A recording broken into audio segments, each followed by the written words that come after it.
এ ভাই, তুই আগের দিন আমাদেরকে বলছিলি হিস্ট্রি অফ টেরেরিয়াম সম্বন্ধে, আমাদের ভিউয়ার্সদেরকেও তো একটু বলতে পারিস, বল তো দেখি। History of টেরিরিয়াম।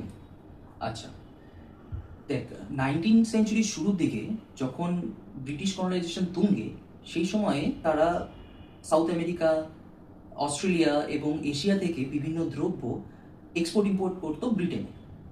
এবার সেই সময় প্লান্ট ট্রান্সপোর্টেশন করা ছিল নিয়ারলি ইম্পসিবল, কারণ সমুদ্রের নোনা জল, তারপরে তোর এক্সট্রিম টেম্পারেচার ফ্লাকচুয়েশন, ফ্রেশ ওয়াটারের একটা স্কারসিটি ছিল, এবং দীর্ঘমেয়াদী সমুদ্র যাত্রার জন্য গাছ নষ্ট হয়ে যেত।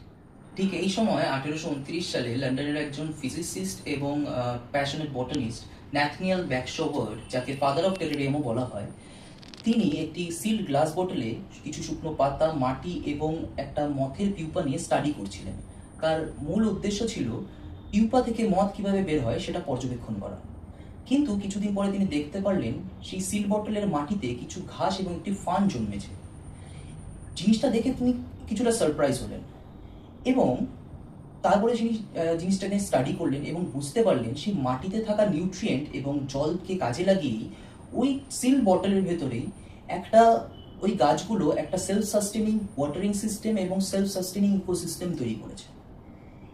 তিনি এই আইডিয়াকে কাজে লাগিয়ে কিছু কাঠ এবং গ্লাস দিয়ে একটা বক্স তৈরি করলেন, এবং সেটার নাম রাখা হলো ওয়ার্ডিয়ান কেস। এই ওয়ার্ডিয়ান কেসের মাধ্যমেই প্রথম ব্রিটেন থেকে অস্ট্রেলিয়াতে 1833 সালে ইন্টারকন্টিনেন্টাল প্লান্ট ট্রান্সপোর্টেশন সফল করা হয়। এই ওয়ার্ডিয়ান কেসের মাধ্যমেই ব্রিটিশরা ইকোনমিক্যালি ভ্যালুয়েবল প্লান্টস যেরকম টি, কফি, রাবার, সিনকোনা এবং অর্কিডস ট্রান্সপোর্ট করত, আর ওয়ার্ল্ড ওয়াইড বোটানিক্যাল গার্ডেনের এস্টাবলিশমেন্ট ঘটায়।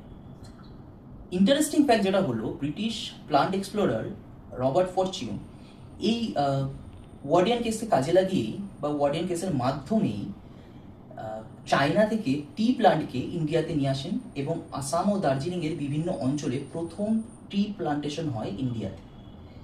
এই ওয়ার্ডিয়ান কেসকেই বলা হয় ancestors of every modern paludarium, terrarium, vivarium and even aquarium.